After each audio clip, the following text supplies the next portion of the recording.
Livro do profeta Jonas, capítulo 1 e o verso 1 em diante. Glória a Jesus.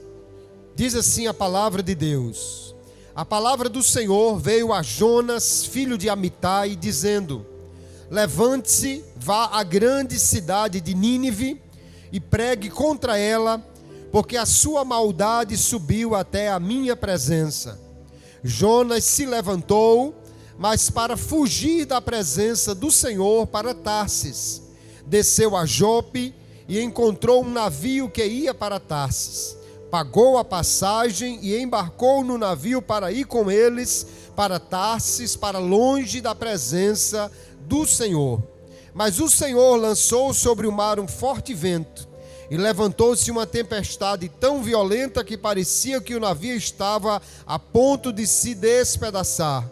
Então os marinheiros ficaram com medo e clamavam cada um ao seu Deus.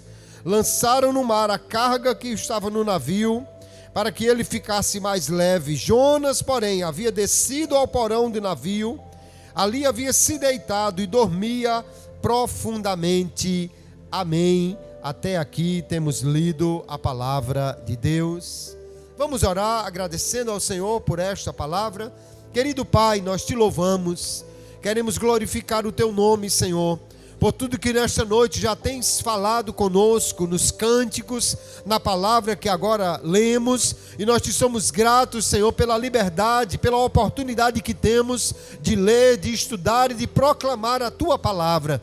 Pedimos que o teu Espírito Santo, nosso instrutor excelente, venha iluminar-nos o entendimento e venha nos dirigir, nos guiar para que possamos compreender e ministrar a tua palavra, Senhor, porque sem ti nada podemos fazer, mas por tua graça fala ao coração do teu povo e que possamos ser despertados, instruídos, orientados por tua palavra na ação do teu Espírito Santo e saiamos daqui dispostos a colocar em prática na nossa vida daquilo que o Senhor tem a falar conosco nesta noite. Assim, continua nos dirigindo em tudo, por tua graça, por teu Espírito e para a glória do teu nome. Nós te oramos e te agradecemos no nome de Jesus. Amém e amém. Glória a Jesus. Pode sentar, querido irmão. Deixe sua Bíblia aberta no texto que nós lemos para nós meditarmos na palavra de Deus. Entre outras coisas, queridos, nós podemos entender que o cristianismo é uma religião missionária, porque o Senhor Jesus mandou que os seus discípulos fossem por todo o mundo levando a palavra de salvação, as boas novas que anunciam que Jesus morreu por todos para dar a redenção a todo aquele que nele crê. Ao ser crente, você recebe do Senhor Jesus uma ordem: ide por todo o mundo e pregai o evangelho a toda criatura. Nós vamos ver que todos os apóstolos de Jesus foram missionários, menos o traidor. Algumas informações nós temos da Bíblia, outras a tradição registrou. Pedro foi morto pelo imperador Nero, pregando a palavra de Deus. André, segundo a tradição, foi martirizado e morto na Grécia por pregar a palavra de Deus. João foi exilado na ilha de Patmos e recebeu as revelações ali do Apocalipse. Tiago, filho de Zebedeu, no capítulo 12 de Atos, registra que ele foi morto por Herodes. Filipe, após pregar na Ásia, foi morto.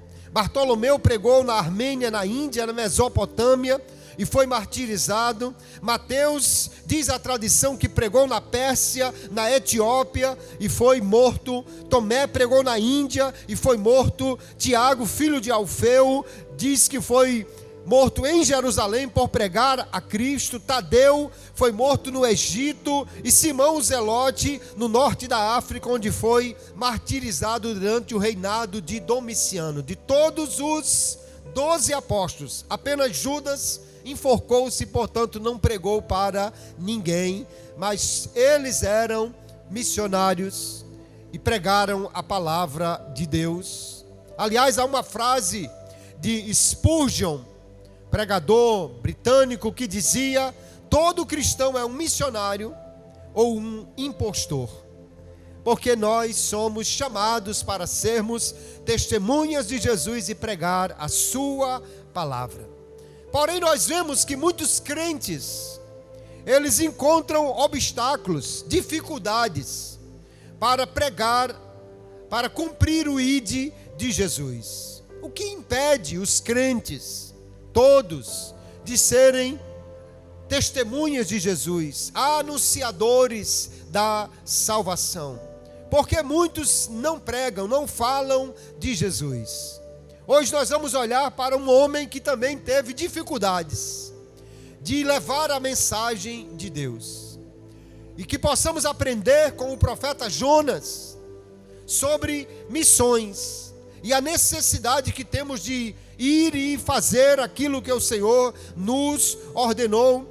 Porque talvez compreendendo o que Jonas deveria ter entendido, nós possamos ser mais despertados pelo Senhor para cumprir o nosso chamado missionário e levarmos a palavra de Deus a todo o mundo. Todos nós conhecemos a história de Jonas, desde o departamento infantil que nós lemos a história de Jonas, o peixe e a sua desobediência em ir pregar na cidade de Nínive, a capital do Império Assírio. Mas vamos aprender então com a palavra de Deus, como nós devemos nos posicionar em relação a missões. Hoje vamos ver algumas lições missionárias aprendidas com este profeta. A primeira coisa que nós precisamos entender, queridos, é que missões é uma questão de obediência. Jonas, assim como nós, recebeu uma ordem: vá e pregue a Nínive. Vá e anuncie a palavra a Nínive. Nós lemos aí no verso 2 do primeiro capítulo do livro de Jonas, que Deus falou com aquele profeta e disse: levante-se e vá à grande cidade de Nínive e pregue contra ela. Havia uma dificuldade na distância, porque de Israel para Nínive havia quase 1000 quilômetros de distância. Sim, havia dificuldades, mas Jonas, ele não apresentou dificuldades. Jonas não argumentou. Jonas não disse porque não iria ou porque era difícil. A Bíblia diz que simplesmente ele fugiu do seu chamado para ir para Tarsis. Fugiu para o lugar mais longe que ele pensou que podia ir. Se você olhar o mapa mundi, Jerusalém está ali junto ao mar Mediterrâneo. Nínive ficava a oeste muitos quilômetros. E ele fugiu para ir para Nínive, ficava a leste muitos quilômetros. Ele fugiu para ir para o ocidente, para o oeste, para o ponto mais longínquo no Mediterrâneo, que era Tarsis. Ele foi para o lugar oposto, para o lugar mais distante. É como se Deus tivesse mandado ele ir para Natal e ele resolveu ir para João Câmara, para o lugar oposto em relação àquilo que ele estava. Aliás, ele não resolveu só fugir.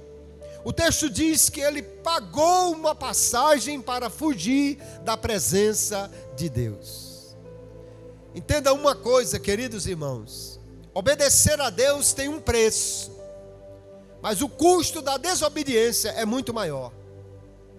Há um preço em si fazer aquilo que Deus mandou, mas o custo de desobedecer é infinitamente maior, porque desobedecer a Deus pode custar até a eternidade longe dele. E nós precisamos entender que Deus deu uma ordem e ela deve ser cumprida.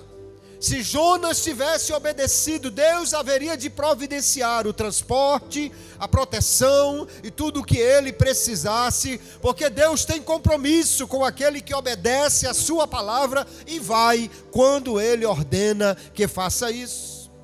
Há uma coisa que nós percebemos logo de cara. Um homem em desobediência, ele causa prejuízo por onde ele passa.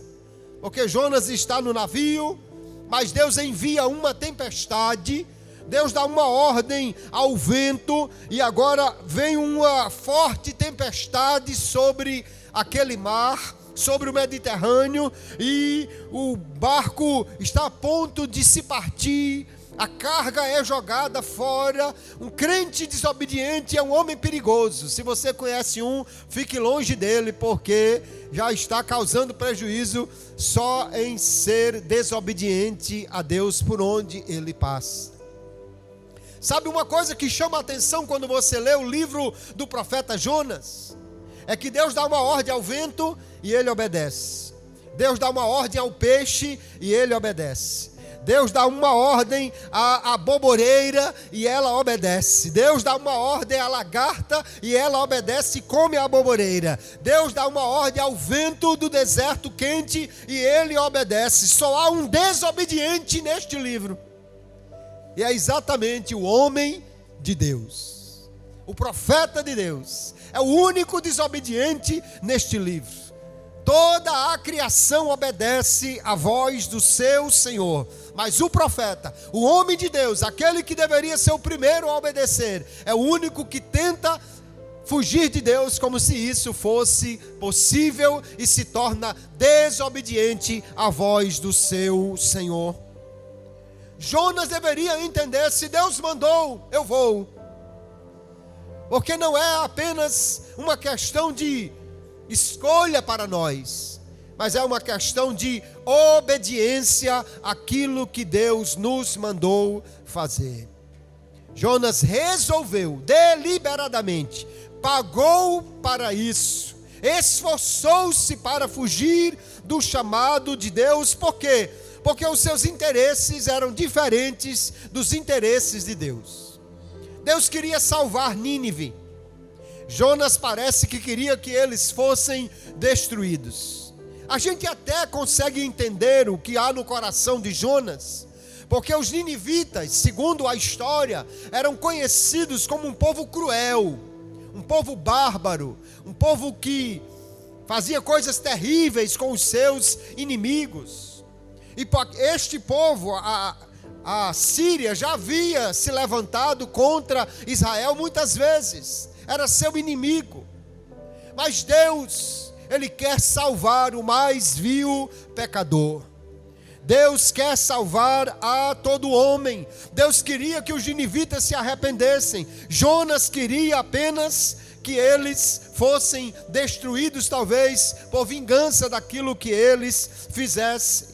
Além do mais, parece que Jonas está preocupado, porque lá no capítulo 4 ele diz: eu sabia que o Senhor é um Deus misericordioso. Eu sabia que se eles se arrependessem, o Senhor iria perdoá-los. E talvez Jonas então estivesse pensando: se eu disser que Deus vai destruí-los e Deus perdoá-los, eu vou ficar com cara de falso profeta. Eu disse, mas não aconteceu.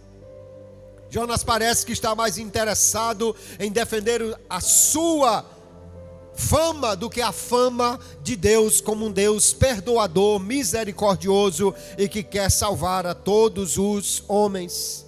Nós precisamos entender, queridos, que Deus quer que nós cumpramos a sua vontade e sejamos obedientes em fazer a sua obra. O Senhor Jesus, como sempre, é o nosso grande exemplo. Ele veio a esta terra para cumprir a missão que o Pai lhe entregou. E mesmo diante das grandes dificuldades que ele sabia que enfrentaria no Calvário, ele ora no Getsêmani dizendo: Senhor, se é possível, Pai, passa de mim este cálice, mas não seja feito como eu quero, mas como tu queres. Seja feita a tua vontade. E nós precisamos perguntar, queridos irmãos, a nós mesmos: estamos dispostos a obedecer ao Senhor e fazer a sua vontade? Estamos dispostos, mesmo que isso custe a nossa popularidade, que alguém nos chame de fanáticos, ou que alguém nos diga que nós estamos completamente errados em falar de Jesus, alguém zombe da nossa fé, ou alguém até se afaste de nós e não queira mais a nossa amizade. Estamos preocupados com isso, ou estamos preocupados em obedecer ao Senhor que nos disse: ide e pregai o Evangelho, vá e seja minha testemunha, anuncie as boas novas de salvação, seja um mensageiro do Evangelho. Nós precisamos então nesta noite fazer uma avaliação. Será que estamos obedecendo? Ou será que estamos navegando nos mares da desobediência para longe daquilo que Deus quer para a nossa vida? Porque se nós entendermos que missões é uma questão de obediência, nós vamos enfrentar as dificuldades crendo que o Senhor que nos mandou, Ele estará conosco e nos dará aquilo que nós precisamos para cumprir a sua vontade. Missões, em primeiro lugar, é uma questão de obediência. Mas também olhando para o que a palavra de Deus nos mostra no livro do profeta Jonas, podemos entender que missões é uma questão de compaixão, de misericórdia para com aqueles que estão destinados à destruição. Deus enviou Jonas para pregar a Nínive. Ele desobedece, mas Deus envia o peixe, leva o profeta até uma praia no Mediterrâneo. De lá ele pega algum transporte para ir a Nínive e começa a pregar a palavra naquela cidade. E o que acontece é que o povo da cidade se arrepende. E porque o povo se arrepende, agora tudo começa a mudar naquela cidade. Porém a palavra de Deus nos diz que Jonas vai lá para fora da cidade, faz uma pequena cabana, e Deus, por misericórdia, envia uma aboboreira que cresce rapidamente e faz uma sombra para o profeta. Mas lá no capítulo 4, nós vamos encontrar o profeta zangado com Deus, porque Deus havia perdoado, ou Deus havia trazido o arrependimento ao coração dos ninivitas. E Deus diz assim: Jonas, é razoável este teu enfado, Jonas? Eu não teria misericórdia desta cidade, onde tem mais de 120 mil pessoas que não sabem discernir a esquerda da direita? Deus está dizendo: há muita gente nesta cidade, Jonas, que eu posso salvar. Nós não sabemos se 120 mil pessoas é a população de Nínive, ou é até a quantidade de crianças que tem em Nínive. Porque Deus disse que são 120 mil pessoas que não sabiam discernir a mão direita da esquerda. E isso não se diz de um adulto, porque eles sabem muito bem o que estão fazendo. O profeta, no entanto, estava insensível, indiferente àquelas pessoas que estavam condenadas, mas que agora, pela misericórdia de Deus, foram alcançadas e poderiam então render-se ao Deus de Israel. Estavam orando, pedindo clemência, pedindo misericórdia a Deus. E nós precisamos, queridos, ter misericórdia das almas que estão perdidas, das pessoas que estão caminhando para a destruição. Sabe por que nós precisamos ter misericórdia? Porque Deus já mostrou a sua misericórdia para nós. E se formos alcançados pela misericórdia, precisamos também demonstrar a misericórdia de Deus para todas as pessoas. Nós lemos da parábola de Mateus capítulo 18, a parábola do credor incompassivo, que é aquele homem que foi perdoado de uma dívida muito grande, encontrou alguém que lhe devia muito menos mesmo, e não quis perdoar aquela pessoa. E então a palavra em Mateus 18, verso 32, diz que é o Senhor, que aqui é uma representação de Deus, chama aquele servo e diz: servo mau, eu perdoei-te toda aquela dívida, porque me suplicaste. Não devias tu igualmente ter compaixão do teu companheiro, como eu também tive misericórdia de ti? O que a palavra nos ensina então é: se você foi perdoado, se você foi alcançado pela misericórdia, se Deus te tirou do lamaçal do pecado, se o Senhor te resgatou do império das trevas, se o Senhor te alcançou com a sua mão poderosa e mudou a sua vida, eu e você também devemos ter misericórdia daqueles que estão ainda numa situação distante de Deus, para levá-los à mensagem de esperança, a mensagem de transformação que é o Evangelho de Jesus Cristo, as boas novas de salvação. Missões é uma questão de misericórdia, queridos. E quando eu olho para essa história de Jonas, parece que Deus, para desenvolver a misericórdia, a sensibilidade no coração do seu profeta, Deus deu a Jonas uma amostra grátis do inferno. Deus deu a Jonas uma amostra grátis do que está reservado para aqueles que estão caminhando para a perdição.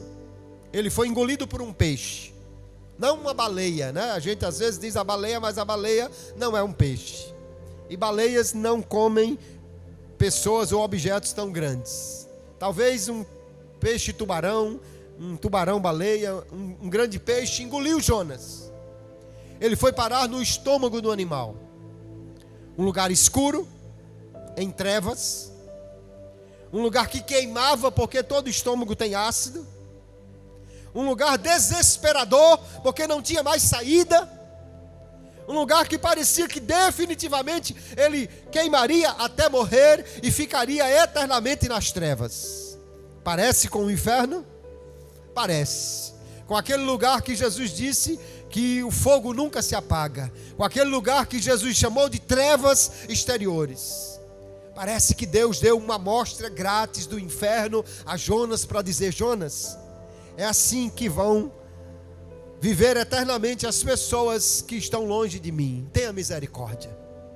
E quando Deus devolve, ou dá ordem ao peixe para devolver o seu profeta, ele resolve ir até Nínive, mas parece que aí depois resolveu não ter mais a misericórdia, porque se tem 120 mil pessoas pelo menos que estão arrependidas, o profeta deveria estar no meio da cidade, dizendo o que eles deveriam fazer, anunciando a grandeza de Deus, levando aquelas pessoas a conhecer o Deus de misericórdia que enviou o seu profeta, mas que respondeu ao arrependimento daquele povo com misericórdia, com bondade. Deus, queridos irmãos, está interessado na salvação do mundo.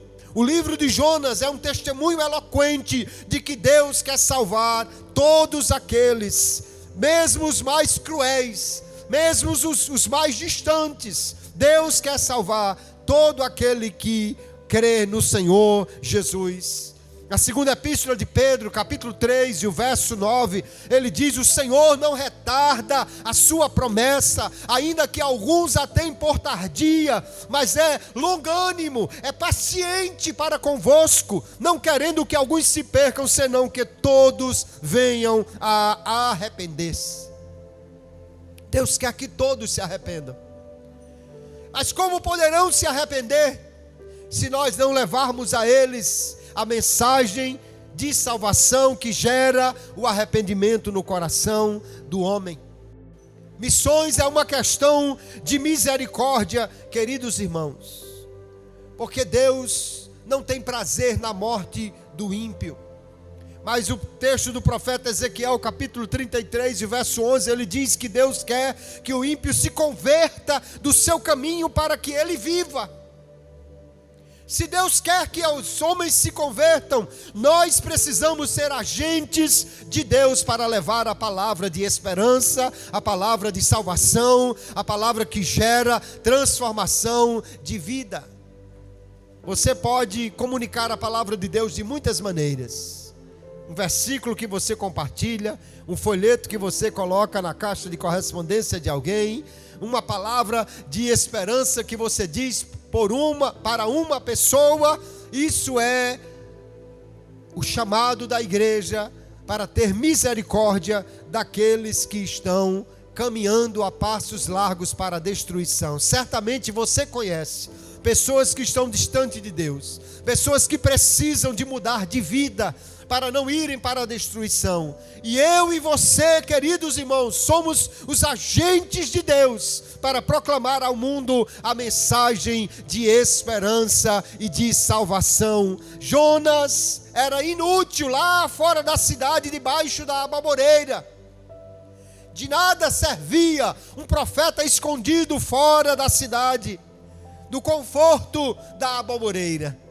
Ele seria útil se tivesse nas estradas empoeiradas de Nínive, falando de um Deus que levou aquela população ao arrependimento.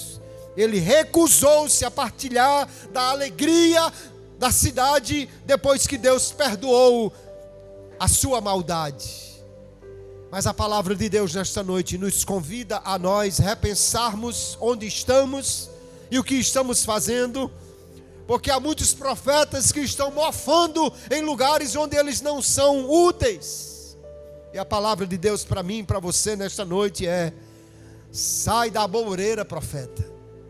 Saia do lugar mais cômodo, e que eu e você possamos estar no lugar onde a palavra de Deus é necessária. Lá na sua rua, na sua família, no lugar onde você trabalha, onde você estuda, as pessoas com quem você interage nas redes sociais, elas precisam de ouvir a mensagem de salvação, e que nesta noite Deus coloque a sensibilidade, Deus coloque a misericórdia dele no nosso coração, para que nós possamos agir em vez de ignorar a necessidade do mundo e sermos agentes de Deus para levar a palavra que pode transformar o mundo e salvar todo aquele que crê em Jesus. Missões, em primeiro lugar, é uma questão de obediência. Nós precisamos ir. Missões, em segundo lugar, é uma questão de misericórdia. Deus já teve misericórdia de nós. Nós precisamos ter misericórdia daqueles que estão caminhando a passos largos para uma eternidade sem Deus. Mas ainda por último, queridos, missões é uma questão de fé. Jonas talvez não esperava que iria acontecer em Nínive o que aconteceu. Ele simplesmente foi, pregou uma palavra contra aquela cidade, atravessou a cidade pregando. Poderia ser mais uma voz apenas, mais uma pessoa gritando nas ruas, e o que não falta por esses dias é barulho nas ruas. Ele estava ali, talvez como mais uma voz somente. Mas o que Jonas talvez não pensou para parar, e nós precisamos pensar, queridos, é que a palavra de Deus, ela é poderosa, aleluia. Lá em Isaías capítulo 55, o verso 10 em diante, o Senhor diz assim: porque assim como a chuva e a neve descem do céu e para lá não tornam, mas regam a terra e a fazem produzir e brotar, assim, para que dê semente ao semeador e pão ao que come, assim será a palavra que sair da minha boca. Ela não voltará para mim vazia, antes fará o que eu desejo e prosperará naquilo para que a enviei. Que coisa extraordinária. Deus diz assim: se chover, a água não evapora sem antes fazer a terra brotar. E todos nós entendemos isso. Você vê a terra seca, aí chove. Até aquela plantinha que você aguava todo dia não cresceu muito, mas quando choveu, tudo cresce. O verde aparece, a terra se cobre de verde na nossa região. Quando chove, a gente vê, fica tudo bonito. Se chover hoje, você já sabe, nos próximos dias vai ter fruta, vai ter pasto, vai ter flores, vai ter coisa boa, vai ter verde na terra, porque a chuva não chove, não cai sobre a terra sem levá-la a produzir. E Deus diz assim: assim será a palavra que sair da minha boca, não voltará para mim vazia. Pode chover hoje e você amanhã não vê já o verde crescendo, mas se chover, pode esperar, haverá crescimento, porque assim é a lei que Deus estabeleceu. Da mesma maneira, queridos irmãos, se nós pregarmos a palavra de Deus, haverá produção, se não hoje, mas amanhã ou outro dia, porque Deus promete que a sua palavra é poderosa e não volta vazia. Aleluia, aleluia. Eu ouvi a história de um irmão, que Deus mandou ele ir para um lugar no meio do mato e pregar o evangelho. E ele disse: mas Jesus, eu vou pregar no meio do mato, vá. E ele foi, chegou lá numa determinada clareira que tinha no meio da floresta e começou a pregar: olha, você que está aí, Jesus te ama, Jesus morreu por você. Negócio de doido, né? Negócio de doido. Mas um crente doido é uma bênção nas mãos de Deus. Ele foi pregar, pregou para o mato. Não tinha ninguém, não tinha uma pessoa. Pregou e voltou para casa. Jesus, o que é que eu fui fazer? Mas outro dia ele estava na igreja e chegou uma pessoa e foi dar um testemunho e disse: irmãos, eu aceitei Jesus há poucos dias como Salvador, mas uma coisa que eu até hoje não entendi. Eu estava desiludido da vida. Peguei uma corda, entrei no mato, amarrei a corda num galho de árvore e disse: hoje eu vou me matar aqui, escondido no meio da floresta. Mas quando eu estava para botar a corda no pescoço, ouvi um doido gritando assim: Jesus te ama. E eu procurei, não vi quem era, mas a pessoa dizia: Jesus morreu por você, Jesus te ama, aceita Jesus. Pois ali no meio do mato eu entreguei a minha vida para Jesus, desisti daquela corda, voltei para casa e hoje eu estou aqui dando testemunho. O irmão estava morrendo de chorar no canto, dizendo: Jesus, quando o senhor quiser, manda de novo que eu vou pregar no meio do mato. Porque a palavra de Deus, ela é poderosa, queridos irmãos. Jonas foi e pregou. Imagine, você levar uma palavra de Deus contra uma cidade cheia de pecadores perigosos, de homens violentos, de homens conhecidos como sanguinários. Jonas deve ter pensado: eu vou pregar e cair fora o mais rápido possível para eles não me matarem. Mas a palavra de Deus é poderosa, a ponto da Bíblia comparar como o martelo, a marreta que despedaça a rocha, aleluia. E aquela palavra penetrou no coração dos ninivitas, chegou até o rei dos ninivitas. Ele proclamou um jejum em toda a cidade, e aquela cidade se arrependeu, a ponto de o próprio Senhor Jesus, lá em Mateus capítulo 12 e o verso 41, dizendo: os ninivitas ressurgirão no juízo contra esta geração, a condenarão porque eles se arrependeram com a pregação de Jonas. E aqui está quem é maior do que Jonas, aleluia. Eles se arrependeram com a pregação do profeta, quando ele resolveu obedecer. E nós entendemos, queridos irmãos, que nós precisamos levar a palavra, porque ela é poderosa. Tem crente que diz assim: eu não vou falar porque eu não sei salvar ninguém. Não, você não foi chamado para salvar ninguém. Você foi chamado para falar de Jesus. Ah, eu não sei falar muita coisa. Se você sabe o velho refrão da Assembleia de Deus, você já sabe muita coisa. Jesus Cristo salva, cura, batiza com o Espírito Santo e breve voltará. Pronto, fale de Jesus desse jeito que você já está começando a pregar a palavra do Senhor. Nós precisamos entender que nós não somos quem salva, mas nós somos apenas quem anuncia a salvação em Jesus Cristo. Quando os discípulos perguntaram em Mateus capítulo 19: Senhor, quem é que pode salvar-se, se até o homem rico, por sua riqueza, não pode se salvar? Jesus disse: é mais fácil passar um camelo pelo fundo de uma agulha do que um homem rico entrar nos céus. Quem pode se salvar? E Jesus disse: aos homens isso é impossível, mas a Deus tudo é possível. Jesus pode salvar aquele que se acha bonzinho, mas é pecador. Jesus pode salvar aquele que está terrivelmente imerso no pecado, porque Ele é o Deus cuja palavra é poderosa, e nós ficaremos espantados com o resultado, simplesmente se nós começarmos a falar de Jesus para as pessoas.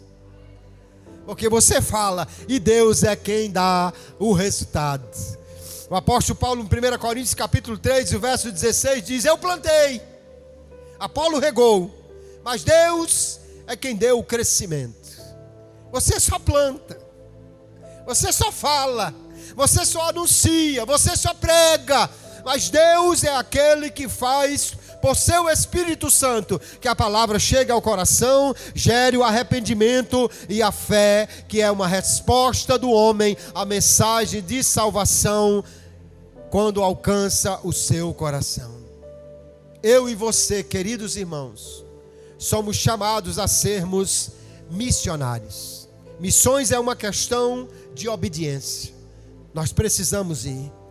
Missões é uma questão de misericórdia. Nós precisamos ter misericórdia daqueles que estão caminhando para a destruição. Missões é uma questão de fé. Eu creio que se nós pregarmos, eu creio que se nós anunciarmos mais, eu creio que se nós nos importarmos mais e falarmos de Jesus, muitas vidas serão alcançadas e muito resultado haverá para a glória do nome do Senhor Jesus.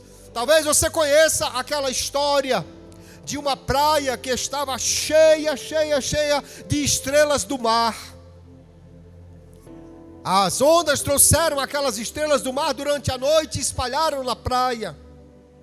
E quando o dia clareou e o sol começou a esquentar, todas aquelas estrelas do mar morreriam desidratadas, seriam mortas pelo calor do dia naquela praia. E elas não têm condições de voltar para dentro d'água. E alguém observou que de longe, uma criança pegava uma estrela do mar e jogava dentro d'água. Pegava outra e jogava dentro d'água. Mas haviam milhares e milhares em toda a praia. E aquela pessoa de longe viu aquilo, ficou incomodada. Foi até onde estava a menina e disse: menina, não adianta de nada. Você acha mesmo que você vai salvar essas milhares de estrelas do mar que estão aí morrendo no sol? O que você faz não fará nenhuma diferença. A menina se abaixou, pegou uma estrela do mar que estava próximo a ela, jogou-a de volta à água e disse: para essa eu fiz a diferença. De fato, eu e você não podemos salvar o mundo todo, mas para uma pessoa você pode fazer a diferença. Para aquele vizinho que está precisando, você pode fazer a diferença. Para aquele seu colega de trabalho, você pode fazer a diferença. Para aquele seu parente que não decidiu-se por Jesus, você pode fazer a diferença. Eu e você podemos sim fazer a diferença na vida de uma pessoa, se orarmos por ela, se intercedermos por ela, se levarmos a palavra a ela, se nos importarmos por ela, se obedecermos ao ID do Senhor, tivermos compaixão e pregarmos com fé, crendo que Deus pode alcançar esta vida com a sua palavra. Deus em seu Espírito é quem nos dá a capacitação para nós cumprirmos a sua ordem e que nós possamos sair daqui nesta noite, queridos, cheios da graça, cheios do despertar do Espírito Santo, cheios do mover dele no nosso coração, dizendo: eu vou fazer a diferença na vida de alguém, eu vou ser um missionário, eu vou falar de Jesus para aqueles que eu puder, e certamente haverá uma grande colheita para nós colhermos com este trabalho de pregar a palavra que nós fizemos. Jesus disse: os ninivitas se arrependeram com a pregação de Jonas, mas aqui está quem é maior do que Jonas. Se Jonas é um exemplo de desobediência, Jesus é o grande exemplo de obediência que nós temos. Era arriscado, era caro para Jonas ir até Nínive, era. Mas para Jesus não era arriscado não, era certo que ele seria morto. E mesmo assim ele veio. Ele deixou o céu, aleluia. Ele deixou a glória. Ele deixou todo o conforto que a gente não consegue nem imaginar em que medida há no céu. Ele deixou tudo isso para vir a esta terra em obediência ao Pai, por misericórdia das almas perdidas, para pregar a mensagem dizendo: creiam, arrependam-se, é chegado o reino de Deus. E agora, pelo Espírito Santo, Ele nos convoca também, queridos irmãos, para obedecermos a sua palavra e irmos pregar o Evangelho. Imagine que eu e você hoje é que vamos até o balcão da agência de passagens em Jope. Eu e você é que fomos até Jope. Chegamos no balcão da passagem. E quem está despachando hoje é o Espírito Santo. Na venda de passagens, ele olha para mim, olha para você e pergunta assim: uma passagem é para Nínive ou para Tarsis? É uma passagem que você quer para Nínive ou para Tarsis? Para onde você vai? Nínive é arriscado, mas é o lugar da obediência, é o lugar de colher vidas, é o lugar de levar a palavra de Deus. Tarsis é o lugar do conforto, mas também da fuga. E não é para lá que nós queremos ir. Que nesta noite possamos dizer ao Espírito Santo: me dê uma passagem para Nínive. Eu quero ir, eu quero ser obediente, eu quero usar da mesma misericórdia que foi usada comigo. Eu quero crer e quero pregar a palavra de Deus para alcançar todo aquele que crê em Jesus.